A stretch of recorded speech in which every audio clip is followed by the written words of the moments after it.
Hi good morning leaders. आज हम आए हैं सीकरी के अंदर आपको एक बहुत अच्छी पर्सनालिटी से मिलवाने के लिए, जिन्होंने पुरानी कंपनी के अंदर बहुत अच्छा काम किया है। तो मैं पूछना चाहूंगी सर से ही कि सर आपका नाम क्या है? मेरा नाम श्रीकांत है। सर थोड़ा तेज बोलिए ताकि ऑडियंस भी मेरा सुन नाम पाए। श्रीकांत है। ओके, तो सर आपको कौन सी कंपनी में थे आप बताइए। मैं मोदी के में हूँ। ओके, तो आपने उसका स्टोर भी डाला था? जी सर। तो कैसा चला सर आपका स्टोर? ऐसी क्या जरूरत आई आपके पास कि आपको स्टोर डालना पड़ा? देखो, थोड़ी अपनी जो है डाउनलाइन है उसकी हेल्प के लिए डाला था। ओके, और जो अपलाइन थे उन्होंने बोला था आप स्टोर डाल लीजिए, ठीक है। आपका अभी नेटवर्क से पैसा नहीं आ रहा है तो आप यहाँ से अभी कमा सकते हो और अपना नेटवर्क बना सकते हो। अच्छा, तो स्टोर दुकान जो आपने सर स्टार्ट किया था वो आपकी खुद की दुकान थी? नहीं जी, रेंट ही नहीं, मैं खुद तो ही रेंट कंपनी पे करती थी या आप खुद देते थे? मैं खुद देता हूँ। अच्छा, तो कंपनी। सर आपका सेविंग कितना हो जाता था वहाँ से? कुछ नहीं होता था मैम, उसमें रेंट भी निकालना मुश्किल हो गया। ओके, तो सर अभी आपको कितना टाइम हो चुका है स्टोर खोले हुए? मेरे को 1.5 साल हो गया। और अभी कैसा चल रहा है सर आपका स्टोर? बिल्कुल बंद है तो बंद होने का कारण कुछ सर? बंद होने का कारण एक तो लोगों को प्रोडक्ट महंगा लगता है, अच्छा, दूसरा उनको अगर प्रोडक्ट महंगा लगता है तो या फिर उनको ऑफर अच्छा नहीं मिलता, कंपनी जो घर के यूज वाला ऑफर नहीं दे पाती वो एक्सचेंज करते हैं। ओके, उनको मेरे से कहीं और एक्सचेंज होके मिल रहा तो वहाँ से ले लेते हैं। ओके। तो कहीं ना कहीं ये दिक्कत आ रही थी इनको कि इनका बिजनेस स्टोर वहाँ पर नहीं बढ़ पा रहा था। और दूसरा मैं पूछना चाहूंगी सर कि आपने मोदी केयर में कितना टाइम दिया है वहाँ पर, और आपका हाईएस्ट चेक कितना था वहाँ पर? मैम मेरे को कम से कम 4 साल हो गए मोदी केयर में, और मैंने ज़्यादा 3,500 रुपये से ज़्यादा नहीं कमाया। नहीं कमाया। तो सर आपका लेवल जान सकती हूँ कितना? मेरा तक लेवल वहाँ पर ईडी था। मैं वहाँ पे मैं 2 डायरेक्टर बना चुका था वहाँ पे। अच्छा, 2 डायरेक्टर बना। तो कहीं ना कहीं सर ये दिक्कत आपकी टीम में भी आ रही थी, आपके साथ ही ऐसा हो रहा था कि आप ट्रेनिंग मीटिंग्स में नहीं जा रहे थे, कुछ ऐसा भी नहीं था? मैम, मैंने बहुत सारी टीम मीटिंग अटेंड करी है, जहाँ पे भी मेरे सर बोलते थे मैं वहाँ पे मीटिंग में जाता था। मैंने ताल कटोरा में, होटल डिलाइट में, मतलब अपनी खुद की पैसे से मैंने मीटिंग अटेंड करी है। ओके, और आपकी टीम ने सर? मैं टीम को भी लेके जाता था साथ में, जो भी आते थे।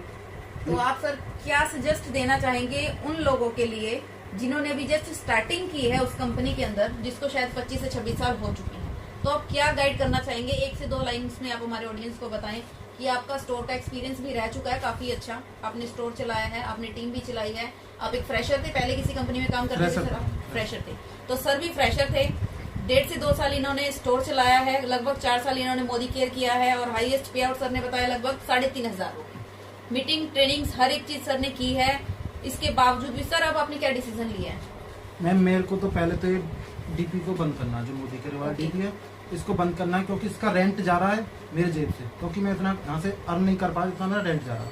इसे बंद करने के बाद फिर मैं यही सजेस्ट करूँगा कि डीपी तो ना ही खोले, क्योंकि पहले तो इसमें आता था 4%। ठीक है, उसके बाद जो कंपनी एमएससी से हम सामान लाते थे उसका 10% पर केजी मिलता था। अब वो कंपनी ने कर दिया 10 केजी बंद, तो लोगों के और जो चेक है वो भी डाउन होके चले गए, क्योंकि जब पर केजी का नहीं मिलेगा तो और दिक्कत आएगी। अब 4% में आप 1 लाख की सेल पर 4,000 रुपये लोगे तो क्या फायदा? आपने 2.5 लाख रुपए लगाए, 2.5 लाख रुपए में आपने डीपी खोला, भाई 2 लाख रुपए का तो डीपी हो गया, और उसमें 25,000 रुपये की सिक्योरिटी होती है, 1,75,000 का सामान होता है। अगर आप अपनी जेब से बिल काटोगे तो आपके अकाउंट में भी तो एम वॉलेट में तो पैसे होने चाहिए, कम से कम 50,000 तो होने चाहिए ना। बिल्कुल बिल्कुल। तो आपको ऐसे करने के बाद 2.5 लाख रुपए का खर्चा होता है, और आपको हर महीने 4 या 5,000 रुपये आए तो सर कैसा लगेगा? बहुत बेकार लगेगा मैम। बिल्कुल बिल्कुल। तो ऐसे में लोग क्या कर पाए, जो मोदी केयर वाले हैं या फिर जो डीपी चला रहे हैं, तो उनका तो भाई साहब नुकसान ही होना है। उसके बाद फिर कंपनी ये बोलती है कि लास्ट में कि हम सामान आप अपनी सेल्फ आईडी से बिलिंग कीजिए, जो हमने वहाँ पे गड्डियाँ पैसे दिया उनको, वो हम फुटकर में लें, चिल्लड़ में लें। तो अगर आप भी ऐसा ही चाहते हैं तो मोदी केयर का डीपी जरूर खोलें, कोई दिक्कत नहीं है, पर आपको पैसे जैसे आपने गड्डी दी है ऐसे आपको गड्डियाँ नहीं मिलेंगी। दूसरा सर, जहाँ पर आपका स्टोर था वहाँ पर और भी कोई मोदी केयर का स्टोर था? मेरे साथ वहाँ पे 3 स्टोर थे। तो अभी भी हैं सर? वो सारे बंद हो चुके हैं, अब मैं भी अपना बंद करने जा रहा हूँ। ओके, मतलब उस एरिया के अंदर अभी कोई भी मोदी केयर का डिस्ट्रीब्यूटर आई थिंक नहीं रहा, जिसकी वजह से आप लोगों को स्टोर बंद करना पड़ रहा है। जी सर। तो दोस्तों, आज आपने सुना, समझा, और समझदार इंसान के लिए इशारा ही काफी है, क्योंकि हम सब इस बिजनेस के अंदर आए हैं मोटिवेशंस के लिए नहीं आए हैं, पैसा कमाने के लिए आए हैं। जितने भी लोग हमारे साथ कनेक्ट हो रहे हैं पैसा देखकर कनेक्ट हो रहे हैं, मोटिवेशन के लिए कोई कनेक्ट नहीं हो रहा। तो रिक्वेस्ट करूंगी उन लोगों से ताकि समझ पाएं और आगे ग्रोथ कर पाएं।